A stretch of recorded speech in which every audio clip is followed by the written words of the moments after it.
ივანიშვილის უარი დანიგანს და დანიგანის უარი კობახიძეს. ჩაშლილი შეხვედრების შესახებ ორი წერილით ოლიგარქსა და შტატებს შორის ურთიერთობა უფრო ღრმა დაპირისპირებით განახლდა. დღე ამერიკის საელჩოს განცხადებით დაიწყო და გამჟღავნდა, რომ ბიძინა ივანიშვილმა რობინ დანიგანს შეხვედრაზე უარი უთხრა. იმ პარტიის ლიდერმა, რომელიც ტრამპთან ურთიერთობის დაალაგების მოლოდინშია, ტრამპის გზავნილების მოსმენა არ ისურვა. საელჩო წერს, რომ ელჩს ივანიშვილისთვის მარკო რუბიოს გზავნილი უნდა გადაეცა და ეთქვა, რა უნდა გააკეთოს ოცნებამ ურთიერთობის აღსადგენად. ბიძინა ივანიშვილმა უარი თქვა ელჩ დანიგანთან შეხვედრაზე, სადაც მას ტრამპის ადმინისტრაციის გზავნილი უნდა მოესმინა.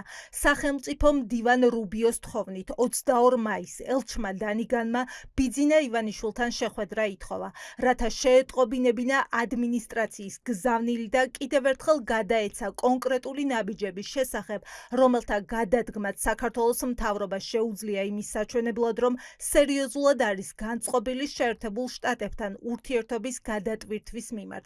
იმედი გვაქვს საქართველოს მთავრობას გულწრფელად სურს ამერიკასთან და ამერიკელ ხალხთან 33 წლიან პარტნიორობასა და მეგობრობას დაუბრუნდეს. საელჩოს ამ მოკლე განცხადებას მალევე შეაგება ტრადიციულად ვრცელი წერილი ბიძინა ივანიშვილმა. ელჩის განცხადებას გაუგებარი. შეხვედრაზე უარს კი კომპლექსებით ნაკარნახევი უწოდა. ოლიგარქი ამბობს, რომ კომპლექსი აქვს და ეს კომპლექსი მაშინ მოიხსნება, როცა მოიხსნება სანქცია. წინა ადმინისტრაციის დროიდან მოყოლებული ამერიკულმა მხარემ დამიწესა ჯერ არაფორმალური და შემდეგ ფორმალური სანქციები. ამგვარი პირადი შანტაჟის ფონზე ელჩთან შეხვედრა და სახელმწიფო საქმეებზე საუბარი არასწორად მიმაჩნია. ასეთ დროს აუცილებლად მექნება კომპლექსი, რომ გადაწყვეტილებას სახელმწიფო საკითხებთან დაკავშირებით ჩემი პირადი ინტერესების საპირწონედ ვიღებ, რაც ჩემთვის პრინციპულად მიუღებელია. ეს ამ წერილის მთავარი ფრაგმენტია. ივანიშვილი პირდაპირ ამბობს, რომ სანამ მას საკუთარ ფულს არ მისცემენ, არავის დაელაპარაკება. არადა ამ დრომდე მის შესახებ მხოლოდ ის ვიცოდით, რომ მას რობინ დანიგანთან შეხვედრა სურდა. მეტიც, არჩევნებამდე 2 დღით ადრე მან საჯარო ინტერვიუში თქვა, რომ ამერიკელ დიპლომატთან შეხვედრა დაგეგმილიც კი იყო. კომპლექსები ადრეც ჰქონდა, თუმცა შესახვედრად ემზადებოდა. როდესაც სინგაპურში სასამართლო მოვიგეთ და თქვათ ამის ასრულებას ხელი აღარ შეუშალა კრედიტსვისმა და ეს დასრულდა, მე მყისიერად წინაკვირაში გვედაურიკე ამერიკის ელჩს ჰქონდა კომუნიკაცია და ვთხოვე შეხვედრა. და ვთქვი, რომ ის მიზეზები რაც იყო რეალურად თავისით გადაწყდა, არჩევნების შემდგომ ვაპირებთ შეხვედრას. ვინ რა წაიკითხა ივანიშვილის პასუხში? ოლიგარქის მთავარი წუხილი მისი გაყინული მილიონებია. ამ ადამიანს არ ადარდებს არაფერი, გარდა იმისა, თუ როგორ იქნება ის თვითონ და ექნება თუ არა ბევრი ფული და ექნება თუ არა ამ ფულის გამოყენების საშუალება. თუ კი იგი ქვეყანას დასავლეთის მიმართულებით წაიყვანს, ადამიანის უფლებებს არ დაარღვევს და ქვეყანას მისცემს ევროინტეგრაციის შანსს, მას პრობლემები არ შეექმნება. ეს პრობლემებიც ხომ მაგიტომ შეექმნა, რომ ზუსტად ამ პრობლემებს უქმნის ქართულ ხალხს. იზეზად რას მოიდებს ივანიშვილი, რომ ანუ რაღაც რახან დასანქცირებული ვარ თუ რაღაც ზეწოლა, მე მგონი თავად თქვა არჩევნების წინა დღეს თქვა, ხო, რომ ეს რაღაც პრობლემები აღარ არსებობს უკვე და სიამოვნებით შევხვდებიო ამერიკის ელჩსაცო და სხვებსაცო, მაგრამ როგორც ჩანს, მისი პრობლემებიც არ დასრულებულა. მოთხოვნების შესრულების მზაობა არ არსებობს ივანიშვილის გუნდში. საჯაროდ ნათქვამ მიზეზს მიღმა რეალური იმალება. მაშინ როცა ქვეყანაში გადაწყვეტილების მიმღები პირი პარტნიორი სახელმწიფოს ელჩის მოსმენაზე უარს ამბობს, ეს ბევრისთვის ნიშნავს უარს ურთიერთობაზე. ექსპერტები ამბობენ, რომ ივანიშვილს დიპლომატისთვის არც სათქმელი აქვს და არც პირობების შესრულების მზაობა. სხვა შემთხვევაში კონკრეტული გზავნილით მისული დიპლომატისგან ის გაიგებდა, რომ ადმინისტრაციის ცვლილების მიუხედავად მოთხოვნები არ იცვლება და მისი შესრულების გარეშე ურთიერთობა ვეღარ დაალაგდება. მინიმალურ პირობას ქვია ის, რომ ადამიანებს სახისძულები არ უნდა დაულეწონ, იმიტომ რომ განსხვავებული მოსაზრებები აქვთ და იმიტომ რომ ადამიანები ამ ქვეყანაში თქვენ, მე, რა ვიცი, მე ნებისმიერი გადავწყვეტეთ, რომ თავისუფლებაში გვინდოდა გვეცხოვრა და საკუთარი აზრი გქონოდა ფაქტებზე, მოვლენებზე, ვითარებაზე საკუთარ სამშობლოში, ამის გამო ციხეში არ უნდა ჩაგვსო. მას ეშინია.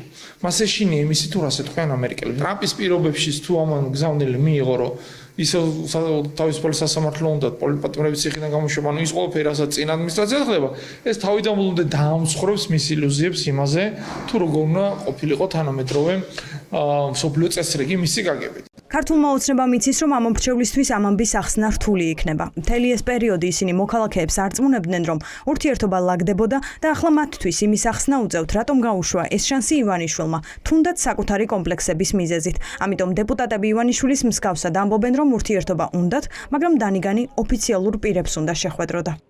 საქართველოს ყავს პრემიერ-მინისტრი, საგარეო საქმეთა მინისტრი და თუ უნდა ვინმესთან შეხვედრა, უნებრივია სათხოვრო. რატომ უნდა შეხვედროთ და დანიგანს ბიძინა ივანიშვილი, როდესაც არსებობს ქვეყანაში პრემიერ-მინისტრი, არსებობს საგარეო საქმეთა სამინისტრო.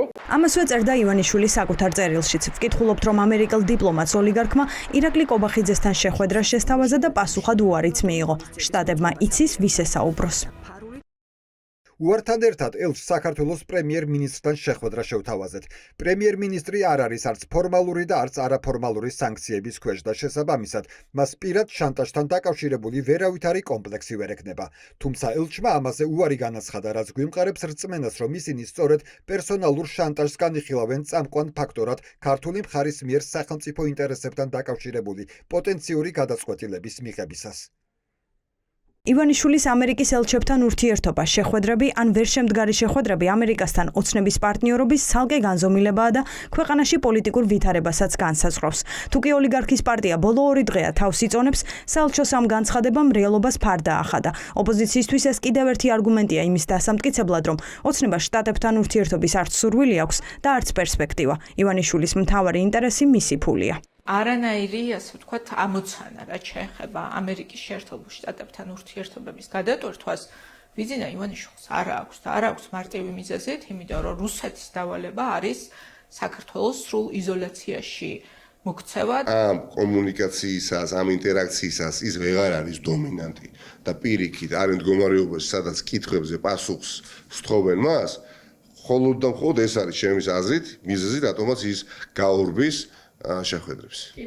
დღევანდელი ეგრეთ წოდებული ხელისუფლება არის პრორუსული, ანტიქართული, ანტიდასავლური და ანტიამერიკული. შესაბამისად, ჩვენ გვაქვს ერთი გზა დარჩენილი, რომელიც უკავშირდება ამ ეგრეთ წოდებული ხელისუფლების რეჟიმის დემონტაჟს. ფაქტი ერთია, რომ თუკი ირაკლი კობახიძე რამდენიმე დღის წინ ამბობდა, რომ ვერავისგან იღებს პასუხს თუ რა უნდა გააკეთოს ურთიერთობის დასალაგებლად, დღეს ამ პასუხის მიღებაზე თავადვე ამბობენ უარს. ივანიშვილისთვის კი მთავარი პრობლემა არ იცვლება, ფული და სანქციები, რომლის მოგვარებაში ვერც ტრამპის გამარჯვება უშველა.